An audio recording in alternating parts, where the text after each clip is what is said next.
Israeli forces are gearing up for a ground assault in the southern Gaza city of Rafah.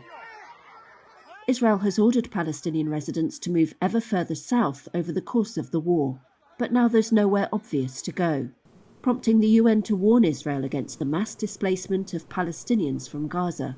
We would not support in any way forced displacement which goes against international law.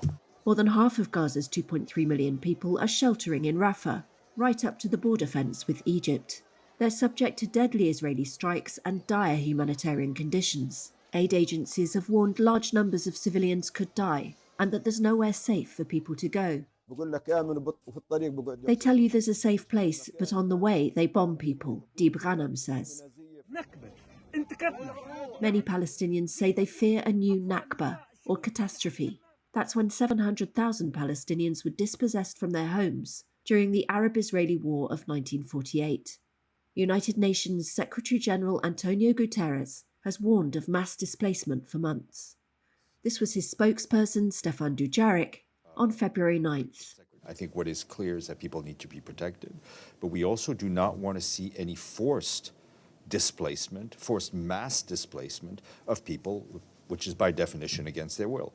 Arab nations, especially neighbours Egypt and Jordan, strongly oppose any Israeli attempt to push Palestinians over the border.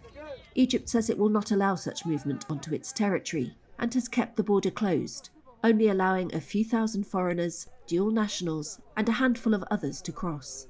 It has strengthened security and border defences in Sinai. Arab countries say Palestinians must not be driven from the land where they want to make a future state, including Gaza. Israel has dismissed all suggestions that mass displacement is on its agenda. Prime Minister Benjamin Netanyahu's office says it has ordered the military to develop a plan to evacuate the population of Rafah. It says 4 Hamas battalions are deployed there. But comments by some high-ranking Israeli politicians have stoked fears. Israeli Agriculture Minister Avi Dichter told Israel's Channel 12 in November, "This is Gaza's Nakba." In late January, far-right Security Minister Itamar Ben-Gvir publicly urged Jewish settlers to return and resettle Gaza, to rapturous applause. Palestinians said his words amounted to a call for their forced deportation.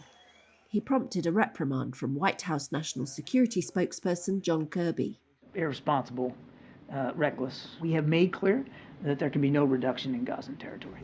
Israel launched its war on Gaza on October 7, after Hamas militants infiltrated the border, killed about 1,200 people, and took some 250 hostages, according to Israeli tallies. Gaza's health ministry says more than 28,000 Palestinians have been killed in the months since.